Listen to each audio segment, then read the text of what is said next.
Hello and a warm welcome to the program. I'm Melinda Akinlami. Our focus is on the North Central today. The 5 suspects involved in the Offa robbery incident of April the 5th, 2018 have been sentenced to death by hanging. Justice Halima Salman read the judgment, which lasted for 3.5 hours at the Kwara State High Court, Ilorin.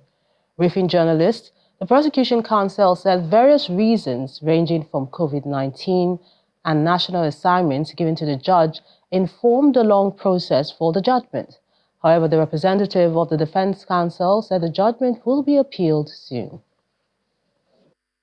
At the end of the day, His Lordship was able to conclude the trial today, and we all know what we proved and the evidence, the witnesses that testify, the exhibit we tendered, and from the totality of the evidence before the court, it shows clearly that the prosecution proved his case beyond reasonable doubt, and the judge accordingly gave judgment.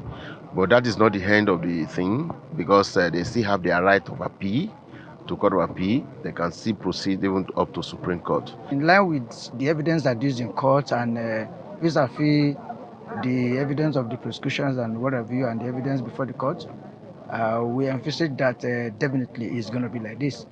And most especially, this matter called for public interest. And definitely, I am not surprised. And likewise, my principal counsel is not in surprise as regards to the judgment of today.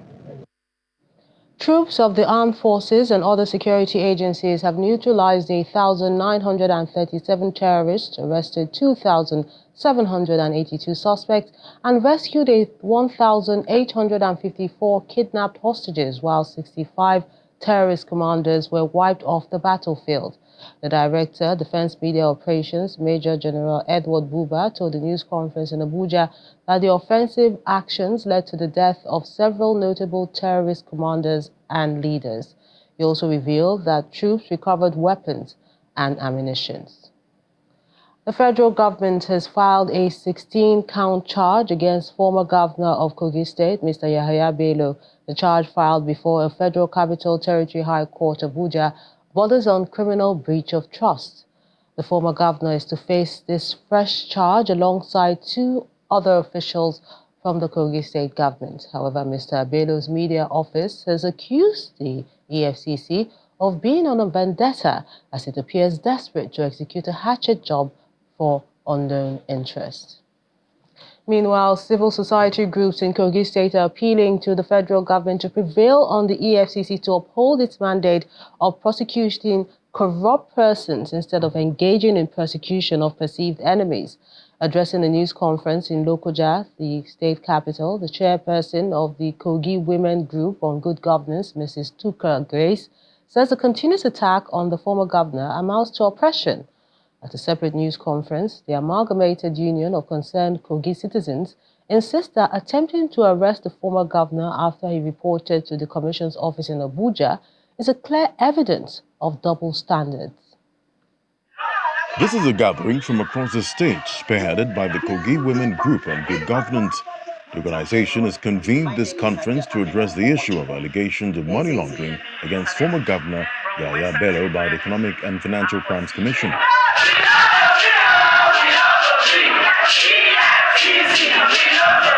Without mincing words, the group accuses the anti-graft agency of persecuting a former governor of the state, Mr. Yahaya Bello. The appearance of Governor Bello at the office of the anti-graft recently shows that he has no cockroach in his cupboard.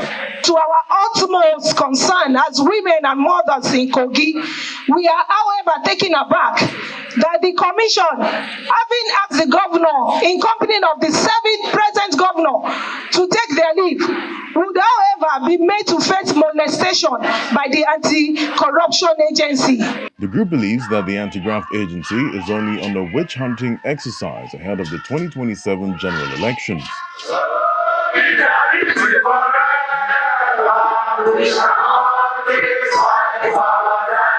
At a separate news conference, the Amalgamated Union of Concerned Kogi Citizens reels out the actions of the anti-graft agency to prove its point of alleged persecution of Mr. Yahaya Bello. What happened last week confirmed our fears that the whole drama is more political than in a fight against corruption. They plead with the federal government to come to their aid in ensuring professionalism on the issue by the EFCC. To come to our aid in ensuring that professionalism is applied to the prosecution of former Governor Yahaya Bello instead of ongoing persecution, as we have noticed. We are also calling on the Chief Justice of Nigeria, CJN, to checkmate the shopping of judgments and granting of conflicting injunctions by some judges handling corrupt cases. As the war of words over the alleged misappropriation of funds leveled against Mr. Yahaya Bello continues, the EFCC appears determined to prosecute the former governor. To education now, the federal government has set aside 10 billion naira to improve the facilities and structure at the newly upgraded Federal University of Education in Plateau State in order to meet the required standard. The team lead of the institution's assessment committee, Cecilia Uba, observed that the upgrade in status from College of Education to a university is a leap forward in the quality of education, innovation, and opportunities available in the system. It is a memorable day for the academic community of the Federal University of Education, Pangshin, in Plateau State, with the visit of the ministerial monitoring team to conduct an assessment of facilities and officially unveil the college as a university. It is essential for the institution to strive for excellence in teaching, research, and community engagement to honor the dedication and hard work of the political leaders who contributed to this achievement. The Plateau State government expresses gratitude to the federal government for the upgrade of the college to university status, which will enhance quality of education. Governor is about education. It's a man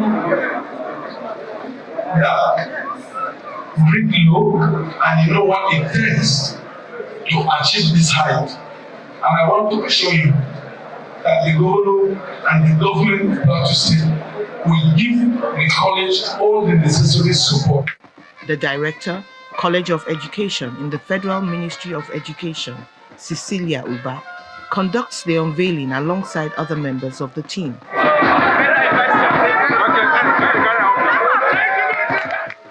There's not only federal government that can do it. This is just a start.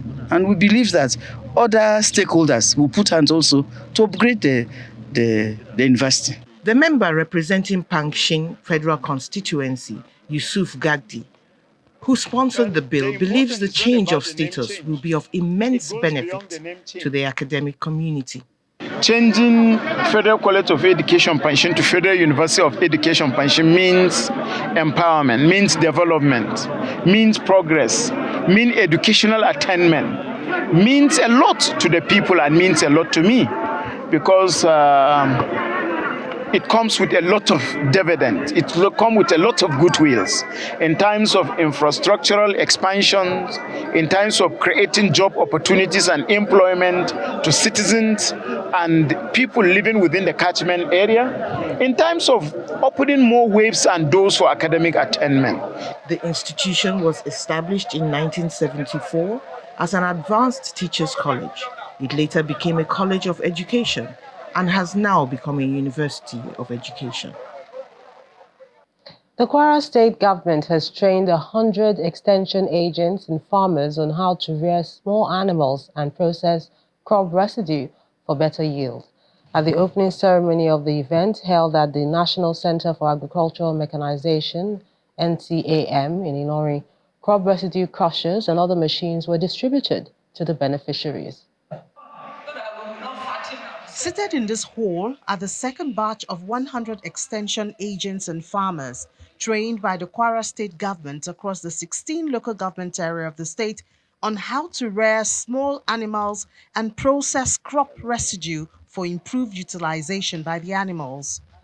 The event, organized by the State Livestock Productivity and Resilience Support Project under the supervision of the State Commissioner for Agriculture and Rural Development, is aimed at supporting the extension agents and farmers to overcome various livestock management challenges and realize their full potential. The training which we're going through will equip both our extension agents and farmers with the knowledge to process crop residues and ensure the optimal care and production of small ruminants, turning waste into wealth, improving animal health, and increasing profitability. These are the focus. Our land available for agriculture will actually The go guest down. speaker from Bayero University, Kano, Dr. Akim Ajegbe, says the training is coming at the right time because Nigeria must prepare to feed the increasing population to ensure food security. In the next 25 years or thereabout, Nigerian population will be 300 million. Our land available for agriculture will actually go down. So the key is all about intensification, and that's what this thing is all about. Everything that we get from the field in terms of the crop residue also go to our animals. All the manure from the animals go, and this is the basis of this training, to be prepared to feed that 300 million people that are coming. The participants are grateful for the knowledge gained. We've been able to learn how to integrate crop and livestock production, with the fact that they've been able to show us that we don't just have to depend on livestock production or just crop production, how these two can actually work hand in hand so that we can be able to rely on each other, and then they can be like a circle of production. Major highlights of the event include the presentation of certificates of attendance to the participants, who will be going home with the equipment provided for them by the state government to help their ruminants production and crop residue processing. Ahead of the flood alert in Benue, the State House of Assembly has directed the Ministry of Works and that of Environment, Sanitation and Climate Change to immediately begin the clearing of clogged drainages, especially on the 16 new township roads constructed by Governor Hyacinth earlier. The House Standing Committee on Works and Housing, Mr. Kennedy Angbo, made the call during the Assembly's oversight visit to project sites, including the newly completed roads and drains, where residents have already begun to dump refuse. At the Makodi Underpass and Flyover Bridge project, the lawmakers asked the contractor to speed up work. Members of the Benue State House of Assembly, led by the House Committee Chairman on Works and Housing, Mr. Kennedy Angbo, are out to inspect the 16 road projects executed by Governor Hyacinth earlier.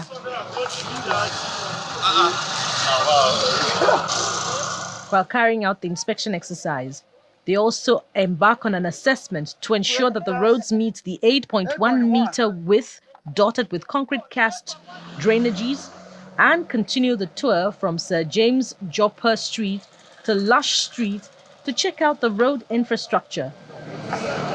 There they expressed displeasure with the people's attitude seen in the dumping of refuse in the drainages. We are calling on the relevant authority, the Ministry of Environment and the Ministry of Works and the Ministry of Information, to carry out sensitization exercise for our people, the community people, to be able to learn how to also maintain. That's the part they need to play to contribute to the development of the state. We notice some of these people are throwing trash in. We are talking about climate change and the effect of it. So if you block the drainages, obviously it's going to impact on the longevity of the road. We took the letter of award in October, and the project is a 1 year period of time, and we have accomplished the project before that time. In April, the project was already 100% completed. We do standard work, we do quality work, you can see and you can inspect. Motorists commend the state government for improved road connectivity in Benue State. Road shoulders are very good, the streets are very standard, so I believe it will help us to stand the test of time. The next port of call for the lawmakers is the ongoing Makodi Flyover project, which consists of 600 meters underground water tunnel, a 3-in-1 project for the people of Benue State.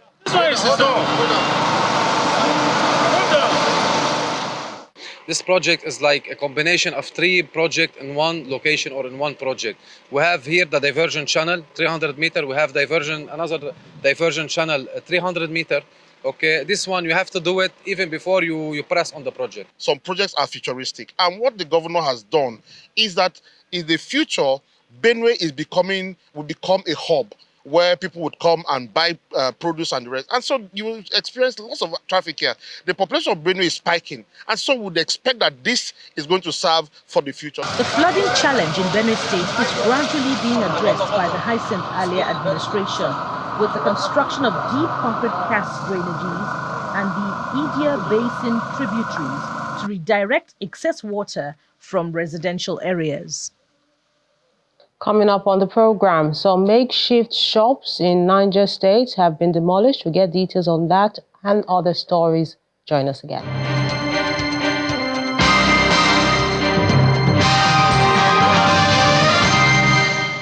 Welcome back.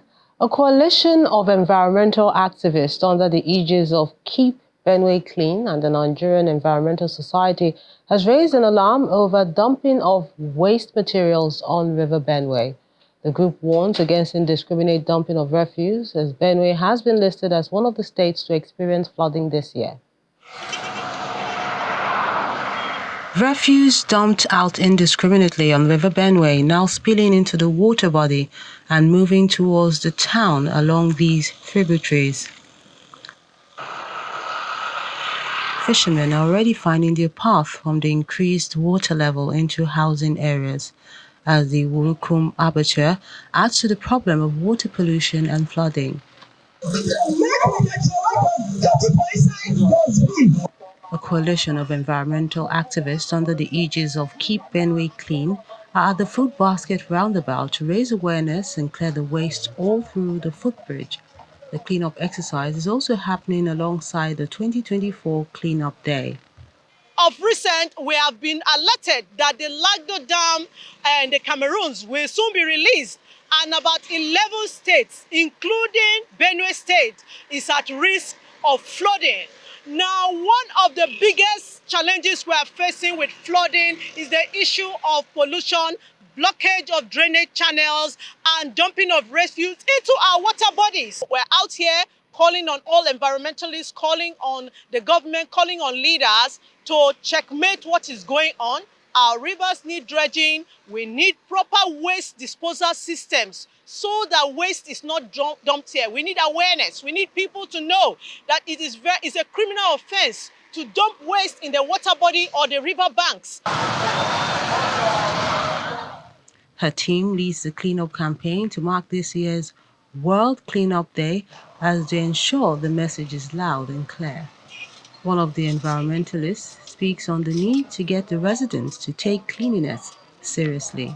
Benue is not there yet when it comes to keeping the environment clean. I know the governor is working hard to make sure that happens, but the truth is we are not there yet. But we're trying in our small capacity to see that when we see deaths around the environment, we are able to, take it out or encourage people living in that area to always keep their society clean and all of that. The State General Manager of the Benue Links, as well as the State Chairman of the Nigerian Environmental Society, appeals to the people to imbibe tidiness in their daily living. I appreciate those of you who have taken this day as a very serious day to celebrate it, and to embark on sensitization and orientation, and to make people understand that the culture of cleanliness should be part and parcel of our lives and organization. In Benue State, the awareness that this initiative has created is not just little, but quite monumental. As you can see, most organizations, including where we are standing here, Benue Links, through this initiative, you can see the environment is clean. We came in here, we saw workers cleaning the environment. Their sanitation system is quite impressive. A lot is yet to be done to move residents away from the flashpoints of Benue flooding, but this cleanup campaign will at least create awareness on the dangers of indiscriminate dumping of refuse and impact of climate change on the people. Over 2 million people will install makeshift shops along the popular Kasuwangwari market in Minna, the Niger State capital, have been sent packing by the State Urban Development Board. The chairman of the market union, Sabi Abubakar, gave the figure during an early morning demolition exercise, which was supervised by the Director General of the board, Mr. Abdurrahman Chata. According to the government, the demolition is to open the road for vehicular movement. In Niger State, massive ongoing road construction in Minna has affected economic activities in the state capital, causing gridlock. The road infrastructure development has also prompted the state government to demolish makeshift shops at the popular Kaswangwari market in Minna, leaving many stranded. Some of them could not hide their frustration. The market union chairman, Sahabi Abubakar, admits that notices were served for the shops to give way for free vehicular movement, but says alternative locations were not provided by the government. We beg the government to look at the pain and hardship that the over 5 million traders face. I've been trying to control the people not to create violence here, because it will only lead to breakdown of law and order. We have continually been loyal to the government, and we hope our government will hear our cry. We beg the government to look at the pain and hardship that the over 5 million traders face. I have been trying to control the people not to create violence here, because it will only lead to breakdown of law and order. We have continually been loyal to the government, and we hope our government will hear our cry. Since they called me on phone that these people are here, demolitions of our shop, actually it's touched my heart, because number one, I don't know anything except this butcher business, because it is this butcher business that helped me grow, and actually without this business, I don't know what to do. Salvaging what she can of her shop is Chiamaka Offa, mother of 7, who is downcast. She says they left her with nothing. This is less than 10 to 15 years I'm here. I give birth to all my children here, and this is our source of livelihood. This is the way I feed my children, clothe my children, even school my children here. Yes, I pay every day. I pay local government fees. I pay all the taxes. I'm not only government, any tax. I pay my tax. The Director General of the State Urban Development Board says the exercise is aimed at clearing up the road for free vehicular movement and to prepare for expansion. So what we're doing now is, yes, it's a difficult situation, but we have to do it. In the first place, it's an illegal structure. 98% of people selling here are illegally here. And we've stopped them notice long before now. So what we're doing now is to sanitize the road. I am sure in the next couple of days, by the time you pass this road freely, you will say, oh, thank you very much, His Excellency, Former Governor Morubago, thank you very much, Niger State Urban Development Board, thank you very much, Local Government, thank you very much, Ministry of Works and all that. You need to do the right thing at the right time, and that's exactly what we're doing now. The Niger State government says it's determined to complete the construction of 5 new underpass and bridges flagged off last year to ensure free vehicular movement in the state. That's the program today. Thank you so much for watching. I'm Melinda Akinwumi.